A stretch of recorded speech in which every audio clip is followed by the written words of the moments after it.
Mario Kart Wii, Mario Kart Wii, Mario Kart Wii. Oh, I have some mixed feelings about this one. When it was first released, it instantly became one of my favorite one in the series, but as the years went, I just realized that this one wasn't actually for me. I think it has something to do with how there's 12 players and crazy frantic items, so you just keep being attacked with items like blue shells, power blocks, bloopers, and lightning clouds, and lightning bolts, and so many things. Maybe I'm just bad at the game though, yeah, that's probably it. Anyways, one thing I cannot argue about is the quality of the racetracks and characters this game offers. I mean, look at this roster, it is amazing.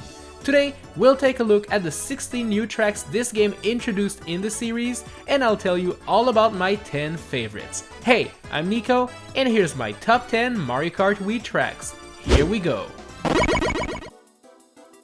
As I'm doing more and more of those top 10s, I cannot help but wonder why every single DK racetrack involves you going up a mountain and down it afterwards. This is exactly what DK Summit is all about. Starting off with this big DK barrel cannon that shoots you on top of a mountain. Once you're up there, going down is your only option, and this is going to be quite a wild adventure. First off, there are many pits on your way, so you'll have to be careful not to fall into them. Thankfully, this summit has been transformed into a snowboard and ski resort, so you'll be able to trick off many ramps and little piles of snow, which is pretty dope. Near the end, there's even a half-pipe section with little shy guys doing tricks with their snowboards. Just make sure you don't run into them as you go through though. This ski resort is far from being safe and would probably be shut down instantly if this were real life. But we're in Donkey Kong land now, so safety rules don't apply.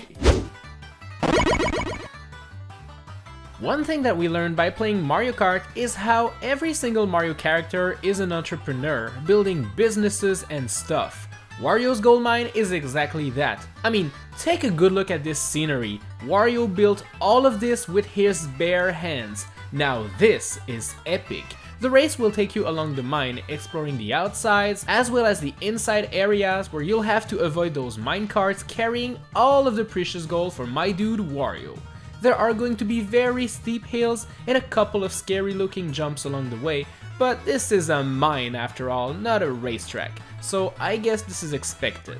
This part here is really cool, giving you two options, going this way for the normal boring path, boo, or going there with the minecarts like a true epic gamer. Seeing all of the gold in those minecarts really makes me wonder if Wario is actually richer than Princess Peach.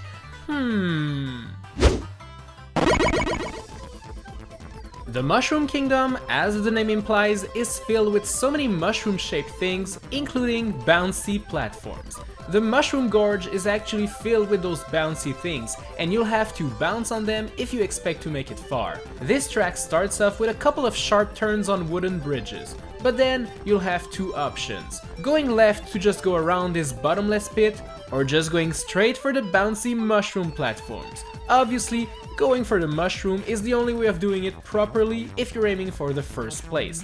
Plus, once you're on the other side of that pit, you'll enter this big cave, and as you can see, there are two paths you can take here, and both those paths involve you bouncing on mushroom platforms. So you better get ready for a fun ride. Avoid those Goombas near the end, and this track will be complete. While we're on the topic of sceneries you don't see often in real life, but you see all the time in Mario games, lava. Why is there lava everywhere? Well, probably because we are close to Grumble Volcano, a very hot track where you'll have to race inside of an active volcano only to avoid all of the hot lava boulders that are getting shot onto the tracks at all times. But this is not the best part about this track, oh no, the real fun begins as you get to lap 2 and lap 3.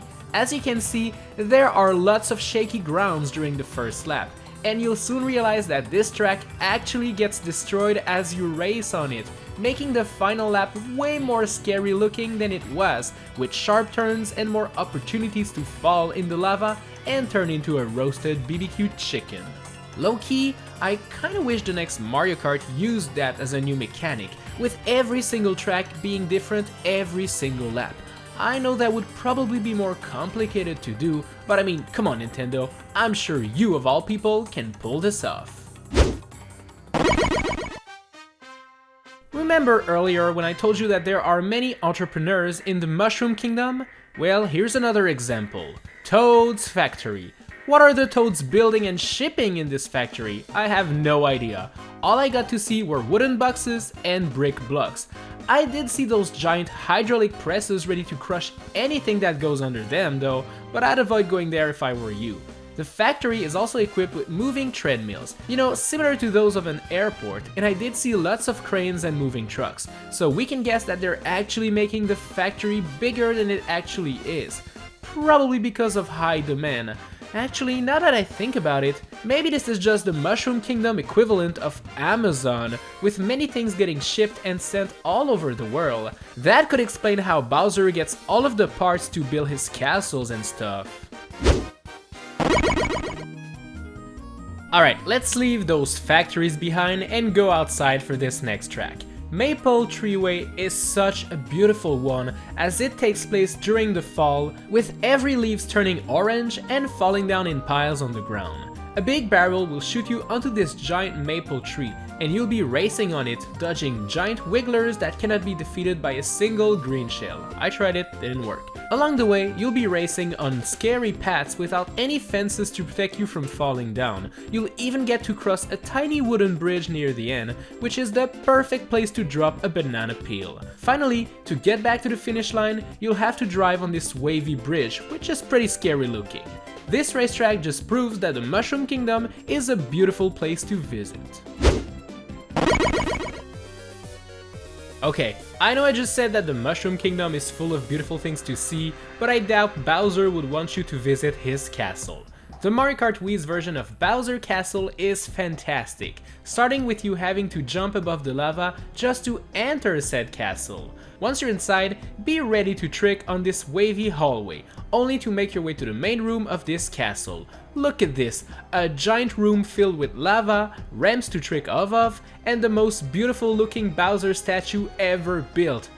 It's just so beautiful! Oh, and this statue also spits giant bouncy lava balls at you, so you might want to be careful about that. Making your way back outside will be another challenge, as you'll have to dodge some lava pillars and some thwomps. Once you're back outside, well, you'll be pleased to know that Bowser's backyard is filled with lava geysers that you have to avoid if you want to make it out alive. I'm telling you my dudes, Bowser keeps getting better and better at building crazy looking castles as years pass. You know what? After seeing that much lava, I need a water themed stage. And you'll find a lot of water in Koopa Cape. This stage starts off with a super fun jump above water, and will bring you up a cliff only to lead you to a river area. Now this is refreshing. Making your way down the river is super fun, as you actually move faster if you move in the river itself. Once you arrive over there, you'll just fall down a waterfall only to enter a giant glass pipe tunnel underwater.